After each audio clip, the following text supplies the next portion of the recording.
Bueno, el tema de hoy es tos y hemoptisis, ¿no? Como está ahí en el sílabus. Entonces, vamos a dar inicio a la clase, ¿sí?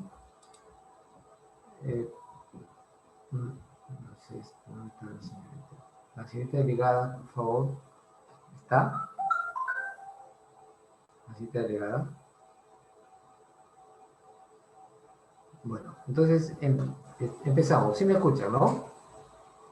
Sí, ¿Escuchan? doctor. Sí, Ya, doctor. muy bien. ¿Sí ven la imagen? ¿Sí ven la Sí, imagen? profesor, le escuchamos. Bien. Buenas tardes. Entonces, buenas tardes. Entonces, el tema de hoy es tos más hemoptisis. ¿Ya? Hemoptisis. Ese es el tema que nos toca el día de hoy. ¿Perfecto? Entonces, cuando hablamos de tos, podemos hacer algunas exacto, una definición, no lo hay, pero quisiera poner en ustedes algunos conceptos que me parece importantes para más o menos ver qué es la tos. No sé a quién le puedo pasar no sé a quién le puedo pasar que me ayude en el control. Doctor, si gusta para, me puede pasar el control, no hay ningún problema. para que permita Como la vez entrar. pasada, ¿recuerda? Ya, ahí está. ¿Ya? Para que haga entrar a sus compañeros. ¿Ya puede ser? Señorita Lari, ¿ya lo puede? ¿Ya tiene el control? Sí, doctor, sí, Ya, ya. por favor, usted lo hace. Sí, no Muy se bien, preocupe. muy bien.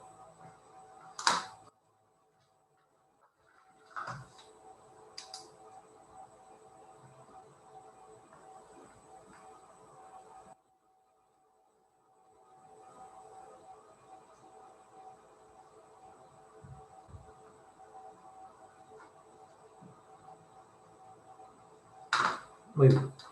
Entonces, miren, el concepto de tos, eh, acá le pongo a consideración tres conceptos, pero que tienen mucha relación y se complementan, ¿no? Uno de ellos dice la tos es un acto motor expulsivo, ¿no?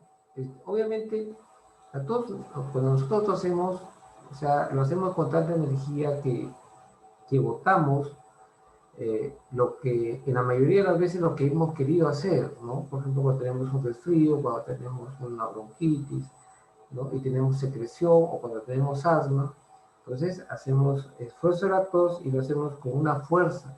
La tos no es despacio, es fuerte. Que provoca en ocasiones que se provoca de manera voluntaria, aunque algunas veces en forma refleja. Más adelante, cuando hablemos de fisiopatología, les voy a explicar cuándo una tos es voluntaria y cuándo una tos es refleja.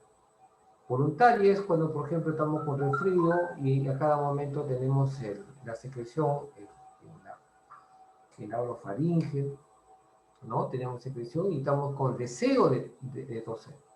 Y cuando tenemos deseo de toser, obviamente que eso ya es consciente, ¿no? Es consciente, estamos conscientes que vamos a toser.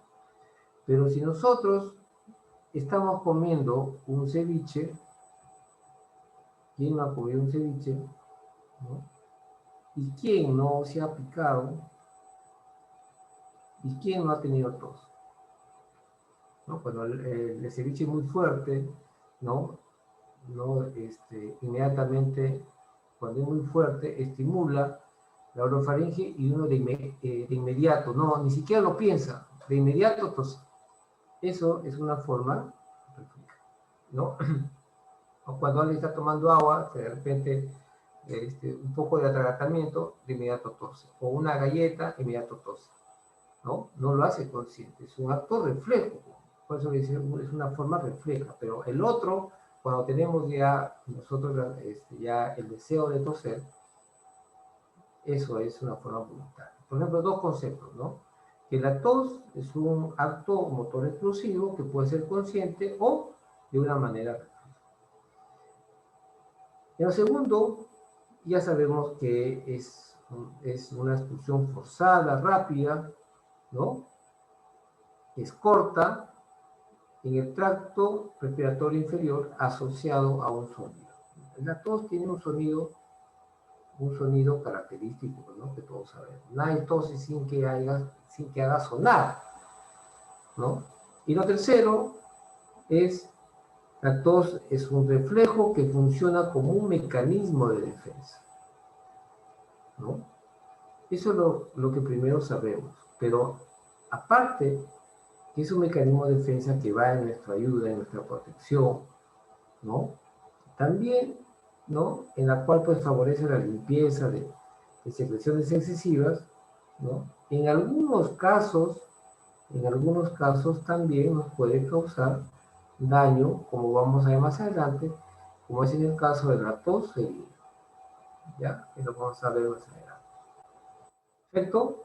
Bueno, dice que tos, ¿qué órgano está comprometido? ¿No? El aparato respiratorio. Ojo, que tos no solamente es el aparato respiratorio. Vamos a ver que también cuando hay un estímulo en la mucosa gástrica, ¿no? En la mucosa gástrica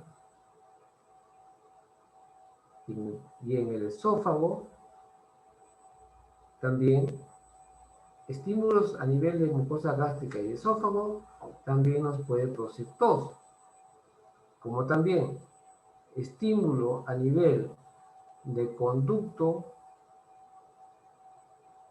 auditivo externo también me puede producir tos. O sea, la tos no es patognomónico del aparato respiratorio, sino también va a haber tos cuando hay estimulación en la mucosa gástrica, en el esófago y en el conducto auditivo externo, como vamos a ver más adelante. Perfecto. Entonces, acá es una suerte de una secuencia, ¿no? La tos, entonces, consiste esencialmente en la generación de flujos expiratorios elevados. ¿Qué quiere decir? Miren ustedes.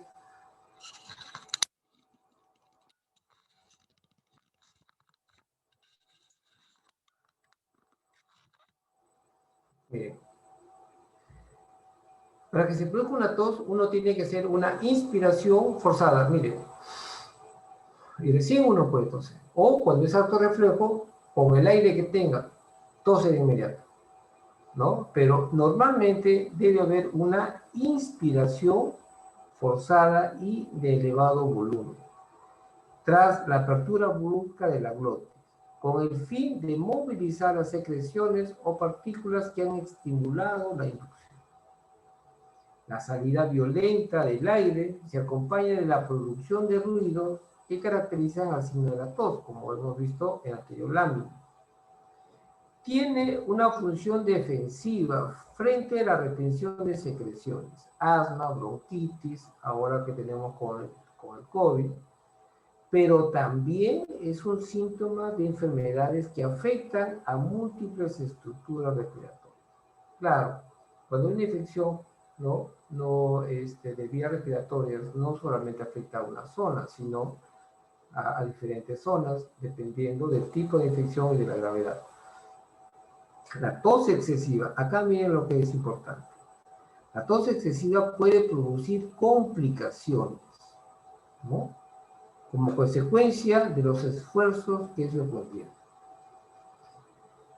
Cuando yo llegué a hacer mi serum,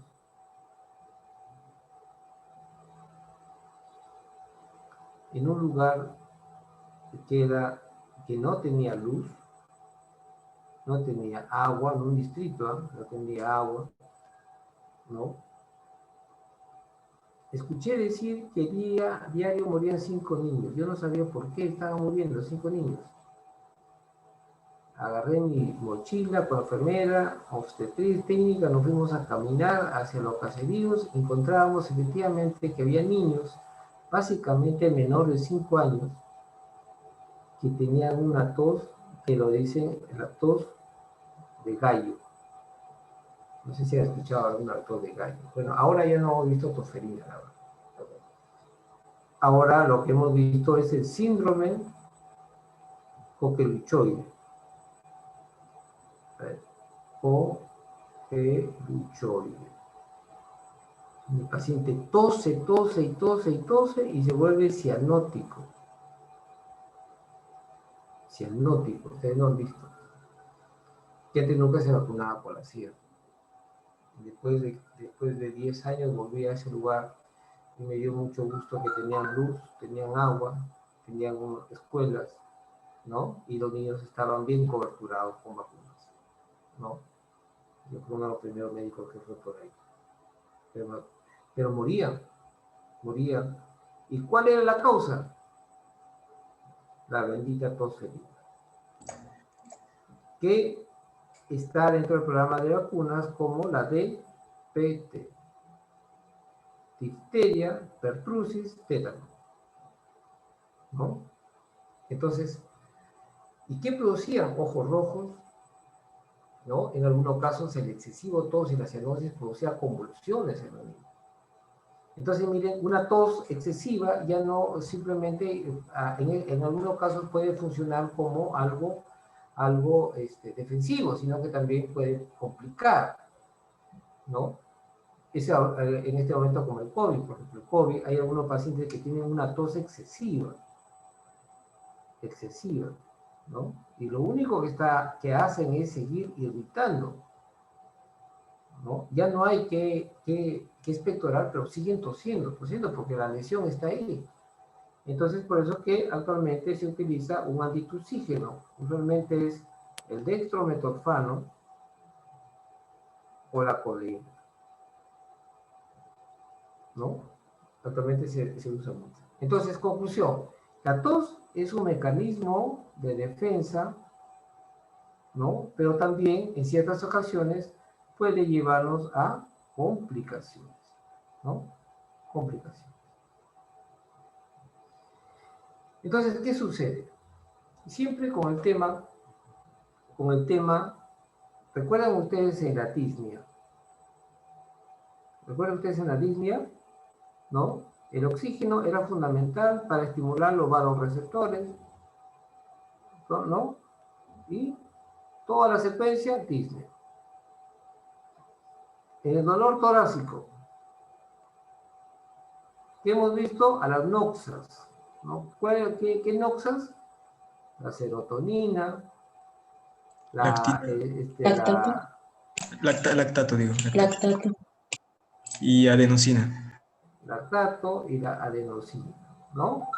Otros como el potasio, como la histamina, todas esas cosas. ¿Qué van a estimular? Van a estimular a los nocioreceptores, ¿no? Y viene todo lo que ustedes ya saben. Y se produce el dolor torácico. Perfecto. Entonces en la tos tiene que haber estos estímulos. Y acá están los estímulos. Estos son los estímulos. Frío, calor, compuestos similares a la capsina. ¿Sabes qué es capsina?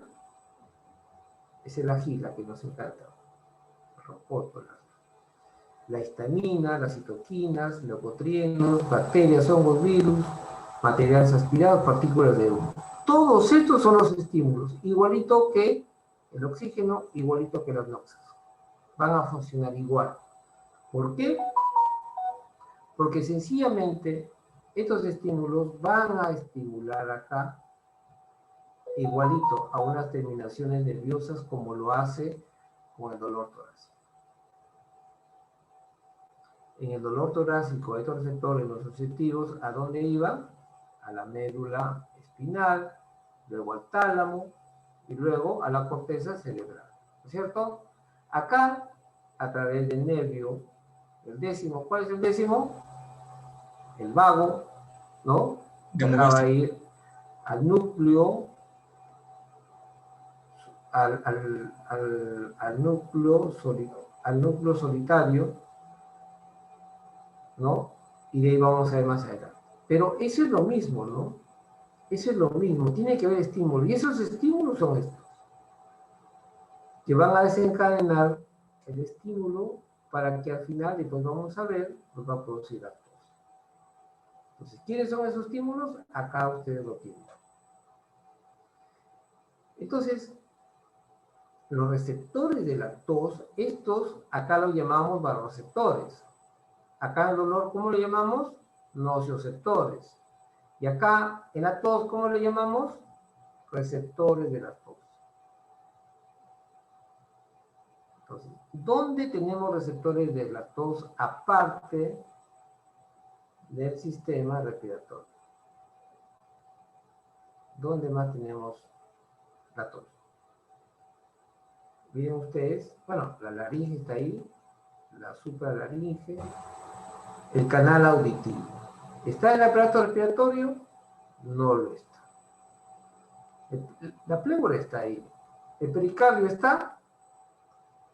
No lo está. ¿En el estómago está el sistema respiratorio?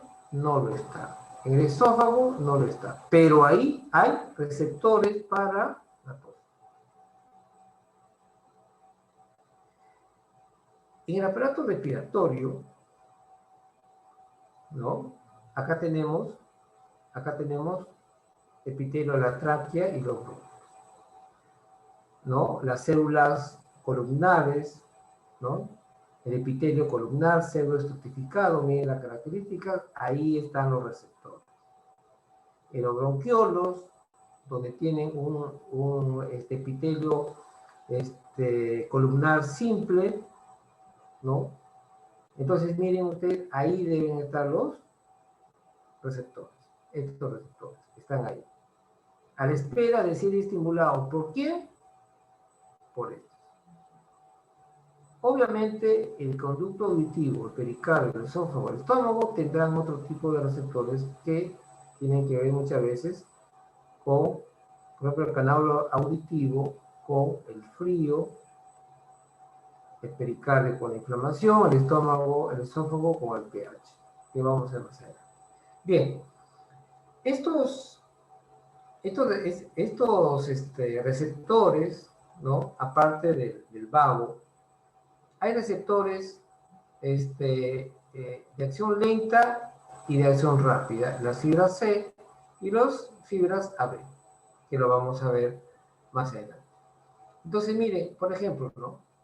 Por ejemplo, miren, las fibras C, ¿no? Tienen unos tipos de receptores, los TRP. Y los TRP, hay TRP B1, TRP A1, TRP B4, TRP MB y así. Son tipos de receptores de esta familia. Porque cada uno de las fibras C, ¿no? Cada uno de ellos es sensible a determinados estímulos, como ustedes pueden ver acá. Por ejemplo, los TRPV1 a la capsina, al aumento de temperatura, a los ácaros, ¿no? En caso del asma, por ejemplo, ¿no? Y al tema del pH. Acá, por ejemplo, al humo, a la baja de temperatura, ¿no? Y así sucesivamente, miren ustedes cómo cada receptor tiene su característica. Ahora bien, en el caso de la fibra C, que es características a todos, ¿no? Miren, lo que se produce es que ante un estímulo, lo que hace es que aumenta el influjo de cationes, sodio y calcio. Esto va a ocasionar, ¿qué ocasiona? La despolarización y potencial de acción. ¿De quién? La activación de un nervio sensorial, aferencias, y dentro de ellos llega al nervio vago. Eso es lo que produce. El estímulo que estos elementos que ustedes ven acá, lo que va a producir es en el tejido nervioso, va a producir un aumento del influjo de cationes sodio y calcio. Esto va a despolarizar y potencial de acción, y eso es lo que activa, ¿no? Lo que activa, ¿no? A las vías aferentes hasta llegar al vago. En conclusión, por ejemplo, el ají, que es la capsina. El ají, la capsina, va a estimular una terminación nerviosa. Dibujémoslo así. Estimula la terminación nerviosa, lo que va a hacer es un influjo de cationes de sodio y de calcio, ¿no? Que van a entrar. Esto de acá va a ocurrir en el nervio una despolarización. Despolarización. Esta despolarización es la que activa a los nervios sensoriales de la tos. Luego que activa, sigue su curso y llega hasta el vago, y vamos a ver más adelante a dónde sigue. ¿Está bien? Acá está, los nervios sensoriales, la entrada de los nervios sensoriales. Miren, sigan conmigo, para que ustedes vean cuándo la tos es consciente y cuándo la tos es un acto reflejo. Si ustedes recuerdan, la medicina es todo integrado, ¿no? Es todo integrado. Protuberancia, pulmo. Cuando hablamos de disnea, en el bulbo, ¿qué está? ¿En el tronco encefálico? El bulbo que está en el tronco encefálico tiene dos estructuras. Una estructura que se llama el grupo respiratorio dorsal y el grupo respiratorio ventral. ¿Está bien? ¿Sí? Sí, doctor. ¿De acuerdo? Cuando hablamos de disnea, hay que hacer un recuerdo cuando hablamos de bulbo. Y cuando hablábamos de los vagoreceptores, de toda esa situación, hablábamos que el objetivo era estimular, finalmente, de entrada, era a través del nervio vago y el hipogloso a los grupos respiratorios dorsales, y luego le pasaba al grupo respiratorio ventral, y el grupo respiratorio ventral estimulaba al diafragma, o sea, con más intensidad, ¿no? A los músculos intercostales, ¿no? Les hacía, ¿para qué? Para que aumente la intensidad y la frecuencia respiratoria. ¿No es cierto? ¿Recuerdan? Sí, sí, doctor. Muy bien. Entonces, esto utiliza lo mismo. La tos utiliza, porque la tos va a utilizar el diafragma, va a utilizar los músculos intercostales. Lo va a utilizar porque la tos se hace con eso, con ese esfuerzo de esos músculos. Entonces, miren cómo entra el estímulo al núcleo del tracto solitario. Este es el núcleo del tracto solitario. El estímulo que habíamos visto de anterior, recuerdan que ya había estimulado un flujo de iones de sodio y calcio. Eso estimula, habíamos visto en la lámina anterior. Pues esto viene acá ya. Y va a estimular el núcleo del tracto solitario. Para que se produzca una tos refleja, como les hacía mención, que comemos el ceviche y nos pica y de inmediato tosemos, miren cómo del núcleo del tracto solitario inmediatamente estimula ¿a quién? Estimula al grupo respiratorio ventral. Acá. Estimula acá. ¿Y de ahí qué sigue? Inmediatamente estimula a través de los núcleos espinales, ¿no? Estimula la inspiración y la expiración forzada de los músculos respiratorios, igual que acá. ¿Y qué produce?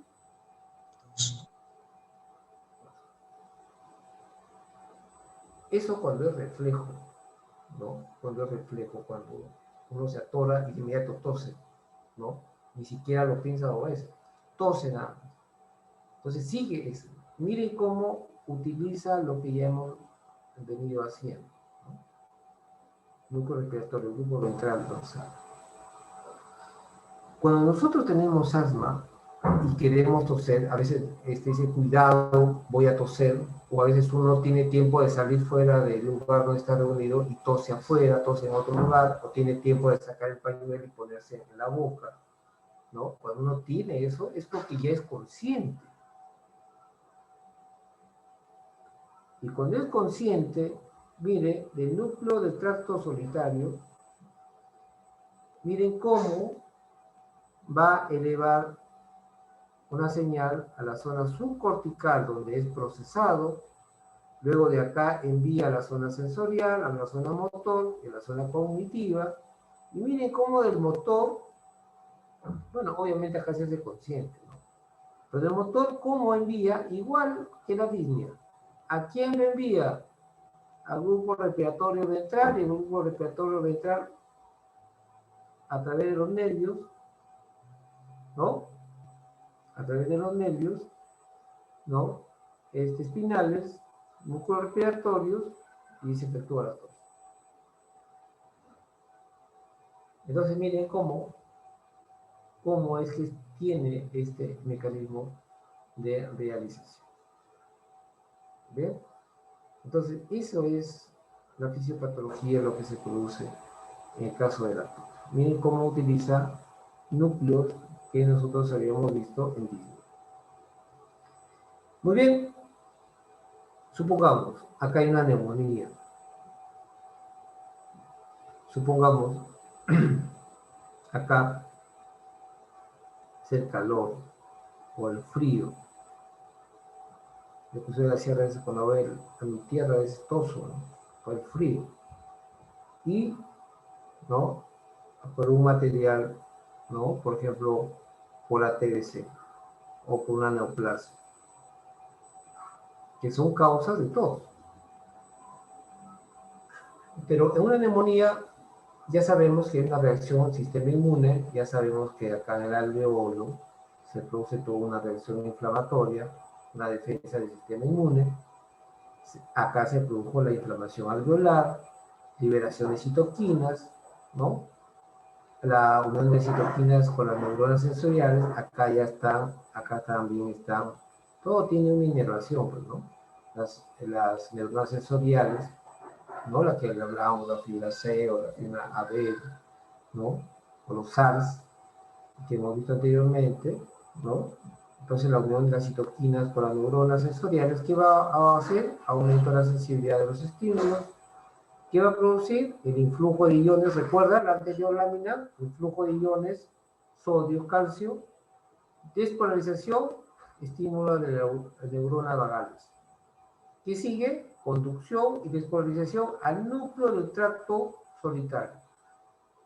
Estimula al nervio vago, nervios espinales, de regreso, cierre de la glotis, contracción torácica, abdominal y pélvica, tos. El calor y el frío hace lo mismo, ¿no? Estímulos químicos, calor, frío, hidrogeniones que activan lo que habíamos visto. ¿Recuerdan? Los TARSP, ¿no? Cuando regresen y lo vean, están en el TARSP. Esto favorece la apertura de los canales, ¿no? De las neuronas, del nervio del décimo, baja, despolariza, tracto de núcleo solitario y sigue el curso tos. Con la TBC, neoplasia, material particulado en vías aéreas, aumento de la presión de la mucosa, ¿no? Que son sensadas o son captadas por los también receptores, los SARS, ¿no? Se activa los mecanorreceptores, favorece la apertura de canales de la neurona, igualito que acá, ¿no? Estimula al nervio vago, núcleo de tracto solitario y sí.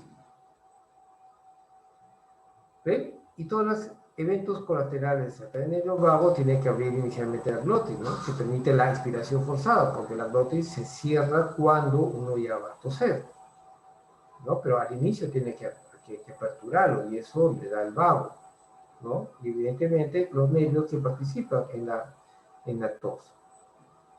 Entonces, ahora jóvenes, ya cuando ustedes encuentren estos dibujos en los libros, ya van a poder explicarse, ¿no? Ya saben que hay unos estímulos de la tos, ¿no? ya saben que en el tracto respiratorio van a encontrar, ¿no? Miren ¿cómo se llama? Los receptores tipo RAR, ¿no? De las fibras AB, van a encontrar las fibras C, que la habíamos visto anteriormente, y miren ustedes cómo ellos cuando son estimulados van al nervio vago. ¿El nervio vago a dónde lo lleva? Al El núcleo. del tracto solitario. Cuando es reflejo, el núcleo del tracto solitario, ¿qué utiliza? Al grupo respiratorio ventral. Nervios espinales, tos. Cuando es consciente, de acá envían a la zona subcortical, de la subcortical a la cortical, sistema nervioso central, y utiliza, ¿no? Nuevamente los grupos respiratorios ventrales y produce la tos, ¿no? Bueno, acá lo he puesto directo. Ahora sí ya lo pueden interpretar esa figura que está en el libro que los envié.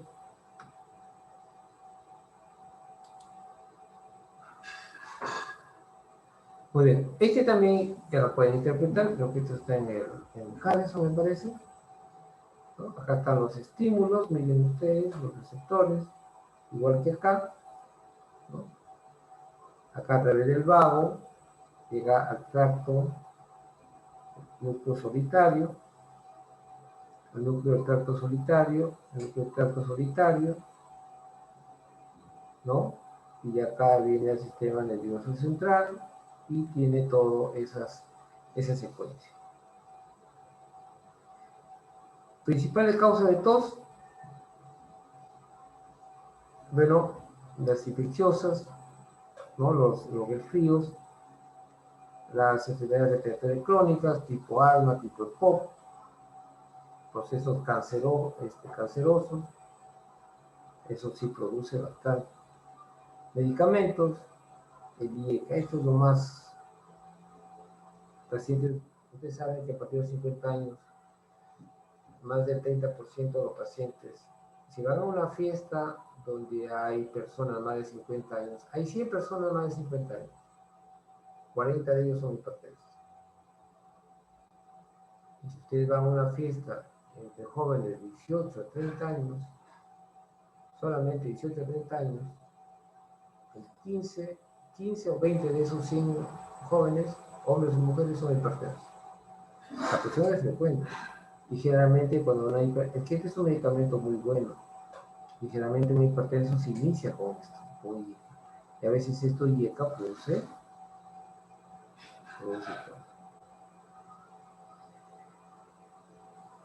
tipo de tos por sudoración, por etiología y por las características del expirado. ¿Bien? Algunas características de la tos, por la bronquitis crónica, por ejemplo. Una bronquitis crónica se acompaña de flemas en la mayoría de los días, durante 3 meses consecutivos y durante más de 2 años, porque es crónica. En los países desarrollados, como vamos a ver, la bronquitis crónica es la primera causa de hemoptisis, como vamos a ver más adelante en el otro. Y en los países subdesarrollados, ¿cuál es la primera causa de hemoptisis? La tuberculosis. Y justamente vamos a ver hemoptisis. Es que la hemoptisis, las enfermedades que hoy padecemos siempre lo hemos tenido, porque antes no se tenía los instrumentos que se tiene ahora. En ciertas ocasiones creo que el temor es algo natural del ser humano. Hay muchos autores, muchos pensadores importantes en el mundo, y yo también soy de algo que pienso así, que el temor es lo que ha hecho que la humanidad se desarrolle. El temor, ¿no?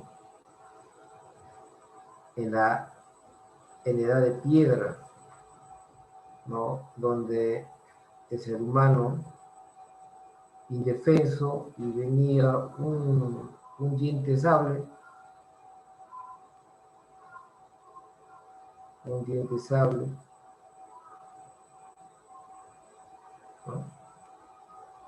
Indefenso. Ese temor probablemente, como dice, hizo que este ser humano busque las cuevas. Debido a este temor y al hambre que tenía de morir de hambre, hizo que las armas de buscarlo y de cubrirlo fuego. Hoy en día tendremos temor. Esto del COVID no es temor. ¿Y esto qué hace al mundo, a la comunidad científica? Por ese temor de no ser diezmado con una enfermedad, ¿no? Se busca incansablemente las vacunas, ¿sí? Por apuro. Porque si fuéramos tan valientes y no tuviéramos temor, bueno, pues que nos dé temor, que nos dé COVID a todos, ¿no? Y si muere, pues, ¿no? Entonces, miren ustedes, esto viene a cotación de que la hemoptisis es tan antigua como la humanidad, ¿no? No tanto, pero este es un retrato de la Edad Media, probablemente, ¿no? ¿Y qué es la hemoptisis? La hemoptisis puede provenir de cualquier punto de las vías respiratorias, pero debajo de la glotis. O sea, acá está la glotis y todo sangrado viene de ahí para abajo, ¿no? Más arriba de glotis, que vemos sangrado de orofaringe, de la laringe, cosas, eso no es hemoptisis. Hemoptisis es todo sangrado que viene por debajo de la glotis. Bien, esa es la definición de hemoptisis. ¿Cómo podemos clasificar la hemoptisis? La hemoptisis lo podemos clasificar de acuerdo al volumen con la que genera ese sangrado. Por ejemplo, una hemoptisis leve, cuando el sangrado, disculpen, acá me comí el 10, el 0, cuando el sangrado es menor de 30 mililitros de sangre al día que nosotros podemos botar por la boca. Moderada, cuando es de 30 a 200 mililitros por día. Severa, cuando es de 200 a 500 por día. Y masiva, cuando es más de 500 mililitros por día. Si nosotros vemos un paciente y decimos, este paciente le puede pasar algo, este paciente le puede morir, evidentemente, ¿qué tenemos que tomar en cuenta? Hemoptisis amenazante de muerte. Cuando la eliminación de sangre es más de 600 mililitros por día, estamos hablando de una hemoptisis masiva. Es una condición que nos pone en alerta que algo puede estar pasando. ¿Bien? Y que se puede morir el paciente. ¿Cuál otro? Compromiso hemodinámico. ¿Qué significa eso? Que ante la hemorragia masiva, hemoptisis masiva, obviamente, ¿no?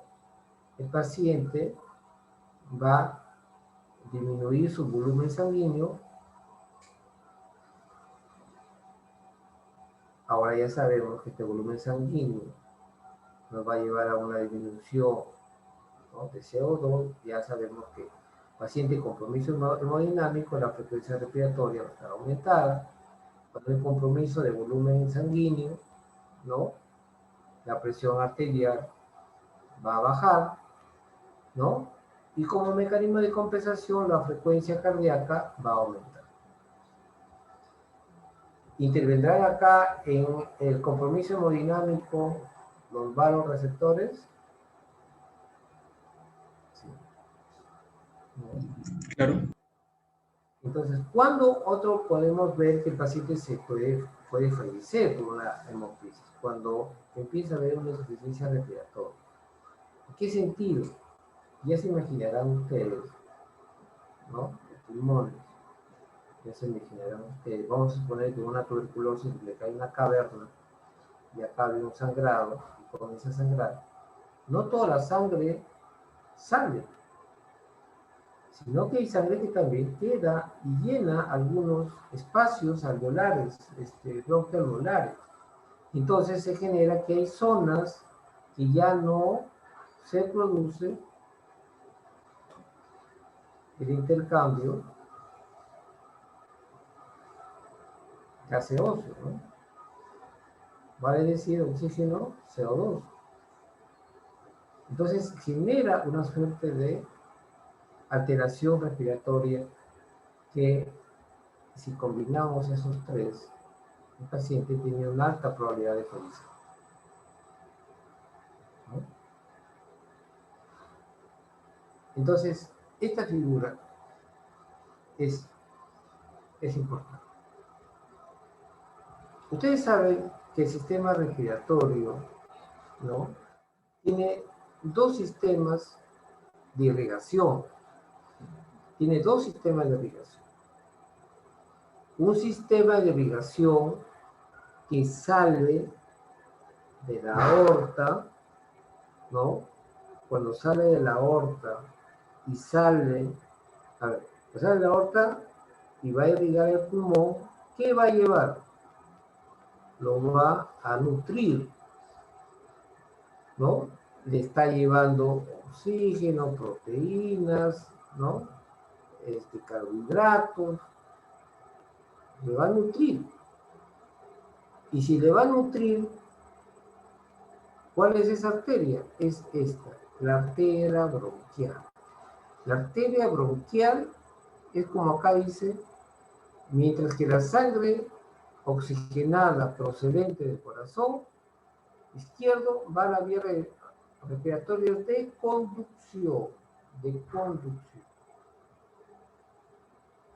Si es una arteria con oxígeno, con sangre, con nutrimentos, ¿de dónde tiene que salir del corazón?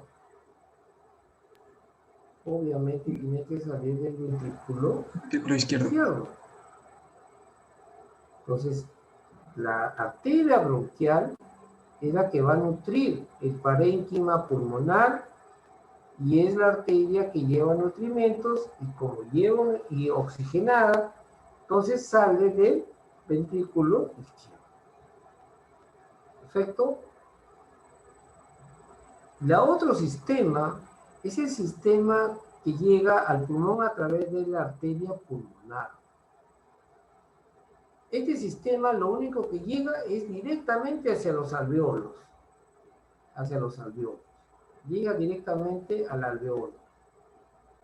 Este llega a los vías de conducción, por ejemplo, está el bronquiolo acá.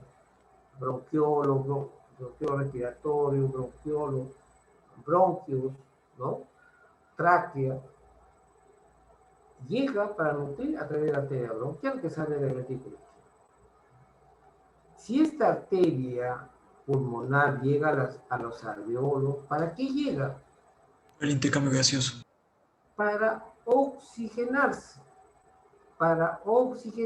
Por eso que llega a través de acá, miren. ¿Dónde sale? Ventrículo izquierdo. Ventrículo izquierdo, arteria pulmonar izquierda, arteria pulmonar derecha. ¿Y estos a dónde van? A los pulmones. Acá. ¿Y a qué llegan? A oxigenar. A dejar su CO2 y a captar oxígeno.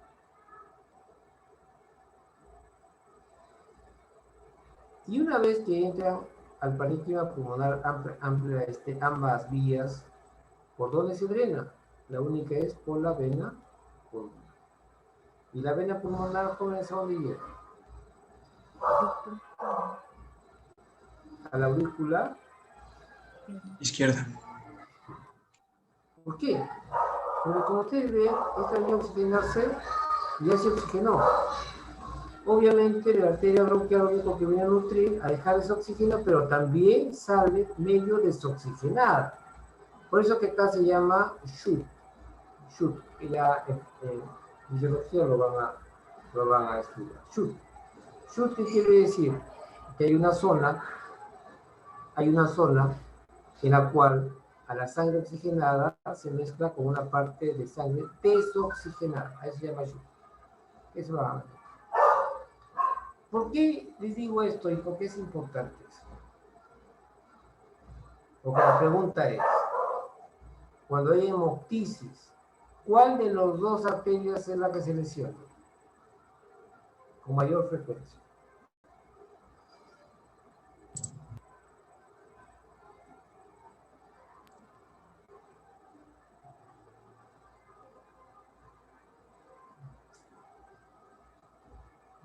Ya no quiere caminar. Bueno, lo que tengo que hacer es finalizar.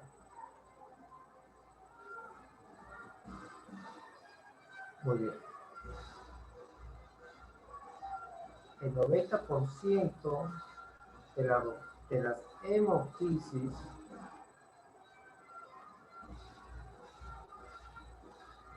¿me pueden ocupar un momentito para cerrar la puerta, por favor? Sí, doctor.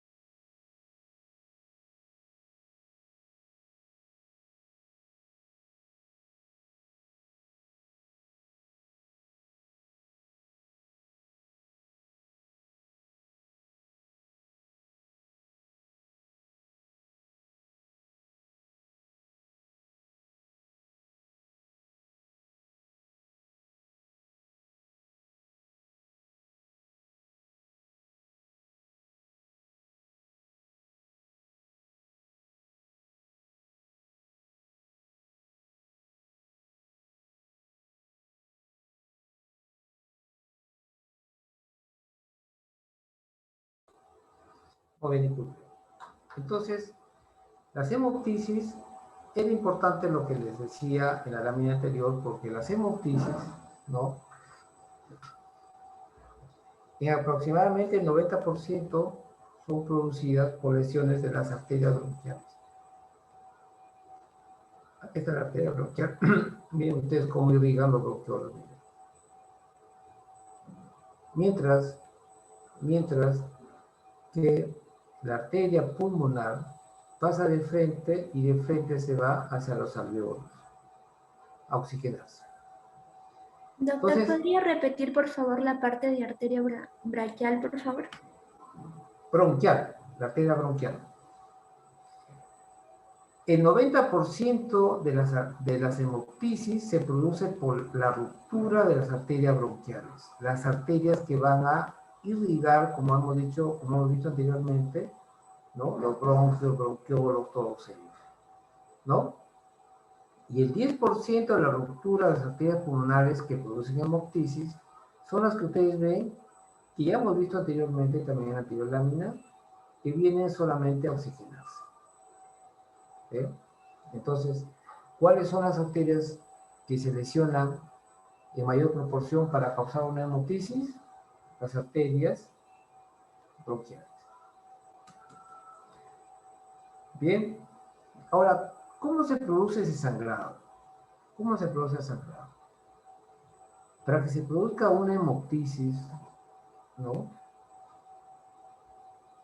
Para que se produzca una hemoptisis, tiene que seguir estos pasos de arriba para abajo. Primero, hay una neovasculatura. ¿Qué significa? Si este es mi vaso sanguíneo normal, que debe estar en una zona, acá comienzan a proliferar otros vasos. Eso se llama neovasculatura. El siguiente paso de la formación de esta neovasculatura es que estos vasos se dilatan. Después que se dilata, va a producir un edema. Este edema se produce inflamación en la mucosa del tejido respiratorio. Por eso es que hablamos de mucosa. ¿Y la mucosa dónde está? En las vías respiratorias. Bronquios, bronquiolos, ¿no? Luego que hay una inflamación, puede ocurrir la ruptura vascular. Y esta ruptura vascular me lleva a una hemoptisis. Ejemplo, un adenoma bronquial que es causa de hemoptisis, lo que produce es una neovasculatura como acá, que se produce en la mucosa y en la submucosa y sigue este camino hasta producir hemoptisis. Cáncer. Cáncer de pulmón que produce hemoptisis. El cáncer de pulmón es muy frecuente, joven, que puede ser primario, o sea, se inició, se originó en el pulmón, o puede ser metastásico, básicamente es de mama, de colon, de estómago. Cuando hay cáncer en esta zona, rápidamente produce metástasis y produce también tumores en el pulmón. ¿Cómo produce hemoptisis el cáncer de pulmón? También hay una neovasculatura, pero al final se produce edema, pero también se produce necrosis de la zona tumoral. Y cuando se produce necrosis, obviamente estos vasos se rompen y comienzan a sangrar. En la tuberculosis.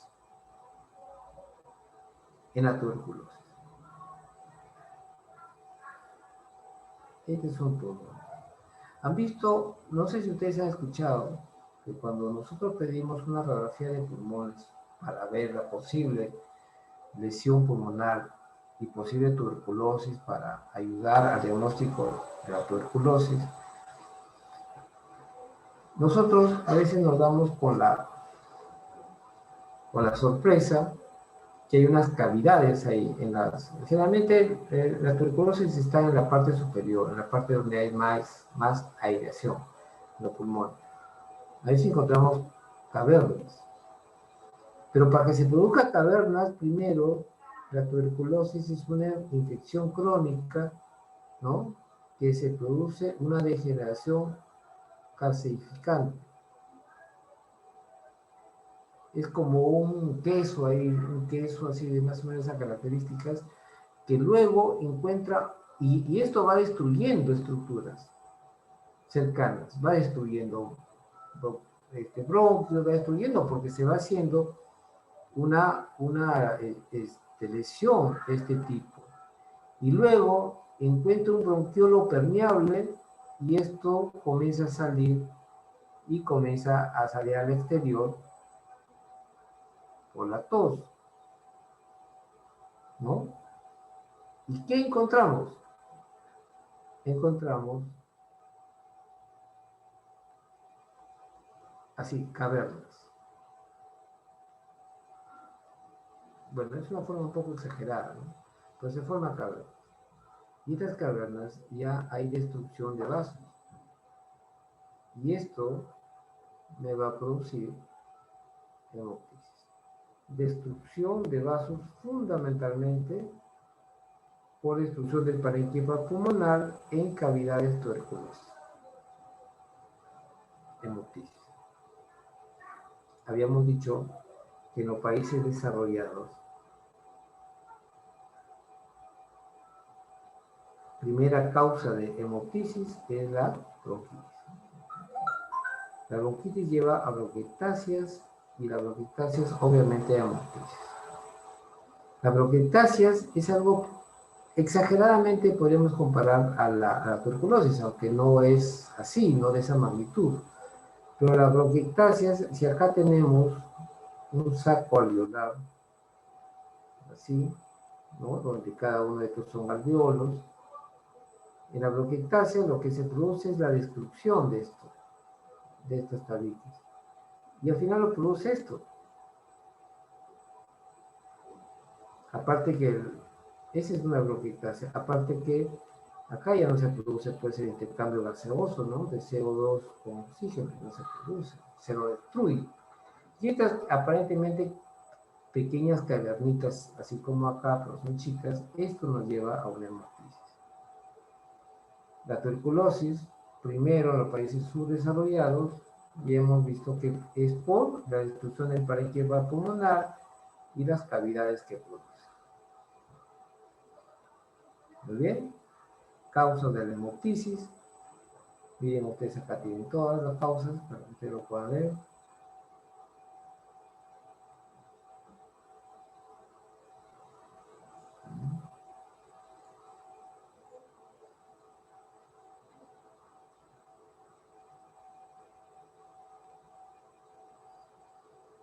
No sé si ustedes han visto alguna foto de hemoptisis.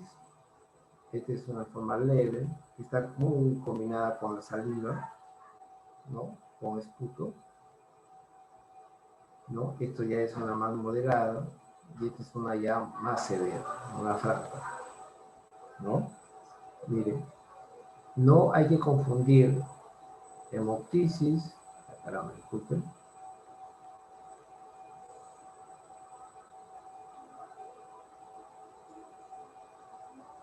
y cómo se llama cuando hay sangrado del aparato digestivo. ¿Hematemesis? Hematemesis. Y cuando el sangrado a nivel de recto, ¿cómo se llama?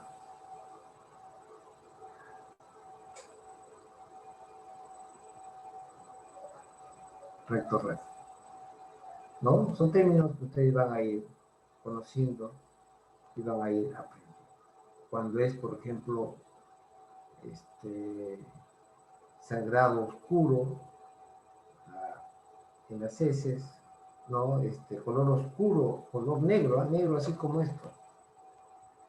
Negro así como esto, en las heces. ¿Cómo se llama? Melena. ¿No? Entonces eso Melena. lo van a ir ustedes conociendo. Aparte de los libros que les he puesto, también me parece que les he puesto ahí en el arco. Esto de acá, en todo caso, lo buscan estos. Y de ahí hemos sacado parte de la exposición del día de hoy. ¿Cierto? ¿Alguna pregunta, jóvenes? Doctor, ¿va a subir su grabación al Blackboard? Sí, toda la clase lo subo. Ya, doctor, Espero, gracias. Mateo, subo en una hora por ahí lo estoy subiendo toda la clase y la grabación, ¿sí? El caso clínico ya está desde el día de ayer, ¿no? Le tocó a un colega, se ha equivocado, ha puesto solamente 3 preguntas, pero ya saben que normalmente son las 5 preguntas, ya lo saben, ¿no? La idea es que jóvenes como ustedes ya saben, ya conocen el manejo de nuestras clases. Sería bueno que ya de pronto vaya avanzando.